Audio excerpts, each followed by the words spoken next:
मुझे गलती से एक कस्टमर के पेन होल्डर में छिपा हुआ खजाना मिल गया, लेकिन दुकान के मालिक ने उसे पहचाना नहीं और खरीदने से मना कर दिया। जैसे ही कस्टमर जाने वाला था, मैंने उसे जल्दी से रोका और पूछा कि उसे पेन होल्डर के कितने चाहिए। कस्टमर ने कहा कि कम से कम $30,000। मैंने उससे कहा कि मेरे पास सिर्फ $700 हैं और कैश निकाल लिया। वह बिना किसी हिचकिचाहट के मान गया। तभी मुझे एहसास हुआ कि मैंने ज्यादा पैसे दे दिए हैं। घर लौटने के बाद मैंने तुरंत पेन होल्डर का निचला हिस्सा खोला। सच में अंदर कम से कम $1 मिलियन का एक पुराना सिक्का था। मैं एंटीक स्टोर की तरफ भागा। मालिक को पता था कि पुराना सिक्का कीमती है, लेकिन उसे लगा कि मुझे इसकी कीमत नहीं पता और उसने सिर्फ $20,000 दिए। इस दौरान मैं तुरंत चला गया, लेकिन जैसे ही मैं बाहर निकला, मुझे एक कंपनी के चेयरमैन ने रोक लिया। पता चला कि वह एंटीक स्टोर में सामान देख रहा था और उसने मालिक के साथ मेरी बातचीत सुन ली। उसे पुराने सिक्के में बहुत दिलचस्पी थी, तो हम एक रेस्टोरेंट में गए। सिक्के को देखने के बाद उसने उसे खरीदने के लिए तुरंत $1 मिलियन देने का ऑफर दिया। लेकिन घर जाते समय मैंने सड़क किनारे एक एंटीक स्टॉल पर एक सील देखी। ये पुरानी लग रही थी, लेकिन बुरी तरह खराब हो गई थी, जिससे इसकी कीमत का अंदाजा लगाना मुश्किल था। अगर इसे ठीक किया जाए तो यह बहुत कीमती हो सकती है। इसलिए मैंने स्टॉल वाले से कीमत पूछी, ये सोचकर कि उसे कोई अनजान व्यक्ति मिल गया है। उसने तुरंत झूठ बोलना शुरू कर दिया, शेखी बघाड़ते हुए कहा कि यह सील उसकी दुकान की सबसे कीमती एंटीक चीज है,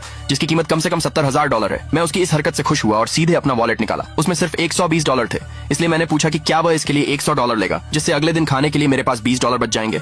मालिक ने तुरंत $100 छीन लिए और कहा कि सील मेरी है। बाद में मैं चेयरमैन के घर गया। ध्यान से देखने के बाद चेयरमैन ने तुरंत $2 मिलियन देने का ऑफर दिया। हाथ में $2 मिलियन लेकर मैं अपनी गर्लफ्रेंड को जेडाई ट्रफस्टोन डिस्ट्रिक्ट ले गया, जहां अचानक मेरी मुलाकात एक अमीर युवा मास्टर से हुई। उसने देखा कि मेरी गर्लफ्रेंड कितनी खूबसूरत है और जानबूझकर मेरा गरीब होने का मजाक उड़ाया। मुझे उसकी बात पर गुस्सा नहीं आया, लेकिन मेरी गर्लफ्रेंड ने मेरा बचाव करते हुए उससे माफी मांगी। दूसरे पार्ट के लिए कमेंट में यस लिखे।